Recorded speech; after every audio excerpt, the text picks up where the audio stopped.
నువ్వేమిటో అన్నది ఒకరికి తెలియాలంటే సాయం చేసి చూడు. ఒకరేమిటో నీకు తెలియాలంటే సాయం అడిగి చూడు. నీకేమీ తెలియదు అని ఎవరైనా అంటే వాదించకండి. ఎవరి దగ్గర నిరూపించుకోవాల్సిన పని లేదు.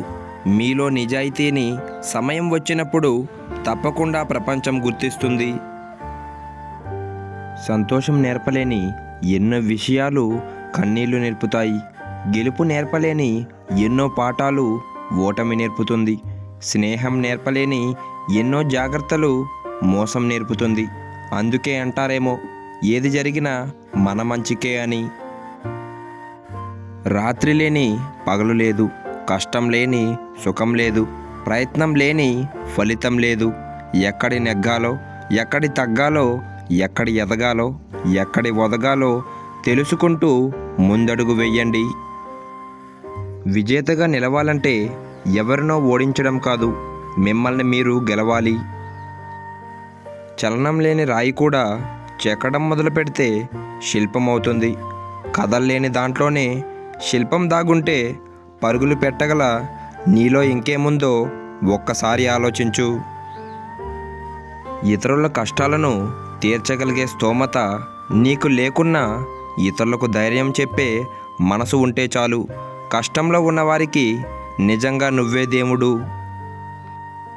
ఏ బంధమైనా కలకాలం పదిలంగా ఉండాలంటే అర్థం చేసుకునే మనసుతో పాటు రాజీ పడే స్వభావం కూడా మనలో ఉండాలి.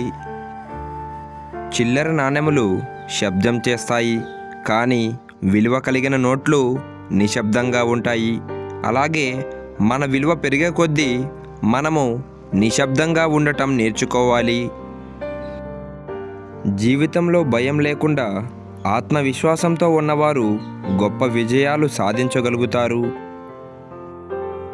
నిరంతరం వెలిగే సూర్యుని చూసి చీకటి భయపడుతుంది. నిత్యం పనిచేసే శ్రామికుడిని చూసి ఓటమి భయపడుతుంది.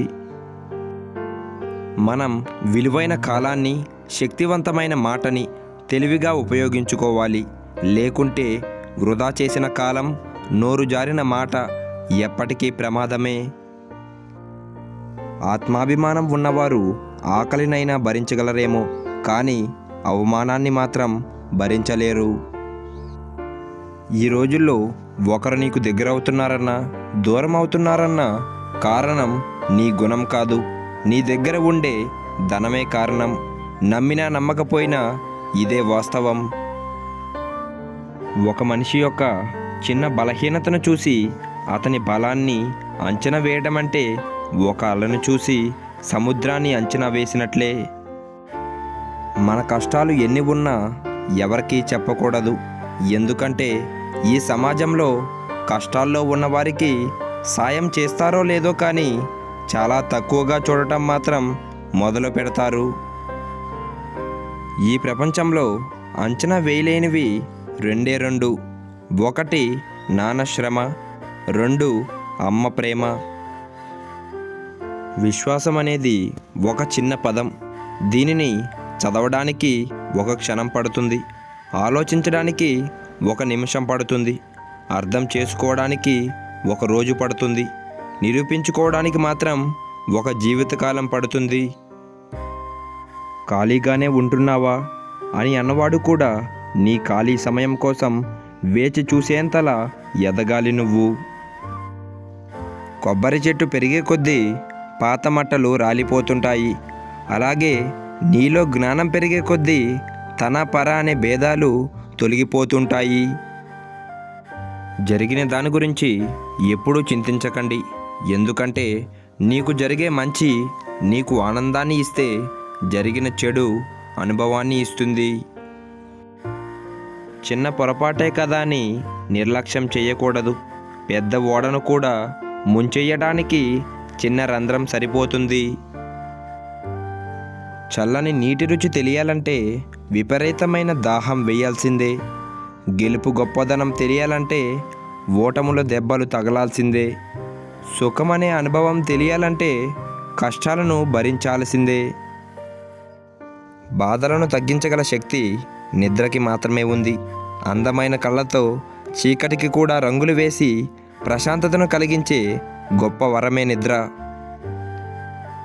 మనం వయసులో ఉన్నప్పుడు కష్టపడడానికి సిగ్గుపడితే వయసు దాటాక అందరి ముందు బ్రతకడానికి సిగ్గుపడాల్సి వస్తుంది. నీళ్ళు నిశ్చలంగా ఉన్నప్పుడే ప్రతిబింబాన్ని చూడగలం.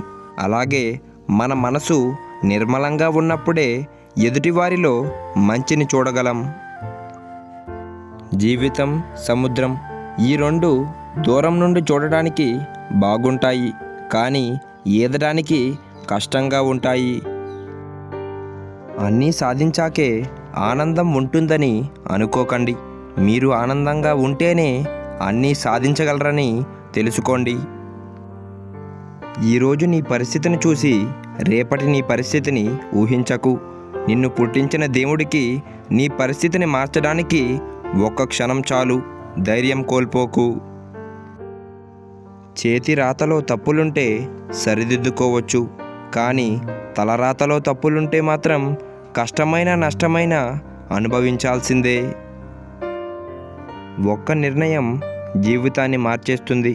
ఆ నిర్ణయం ఎప్పుడు తీసుకోవాలో ఓటమిలతో పొందిన అనుభవం చెబుతుంది. మనం గాలి లేని గదిలో కూడా ఒక రోజంతా ఉండగలమేమో, కానీ విలువలేని చోట ఒక్క క్షణం కూడా నిలబడలేము. చేతిలోని గీతలను నమ్మకండి, ఎందుకంటే చేతులు లేని వాళ్ళకి కూడా భవిష్యత్తు ఉంటుంది. నటించేవాడికి, మోసం చేసేవాడికి, స్వార్థపరులకి ఏ ఫీలింగ్స్, ఏ ఎమోషన్స్ ఉండవు. వాళ్ళకి అవసరం ఉంటే వాడుకుంటారు, అవసరం తీరగానే వదిలేస్తారు. మీరు తప్పక చెప్పిన అబద్ధం ఎన్నటికీ పరిష్కారం కాదు. మీరు దాచేసిన నిజం ఎప్పటికీ ప్రశాంతతనివ్వదు. ఒక మనిషిని అంచనా వేయటం అంటే సముద్రం మీద ఇల్లు కట్టడం లాంటిది. ఎవరి మనసు ఎప్పుడు ఎలా మారుతారో ఎవరు ఊహించలేరు.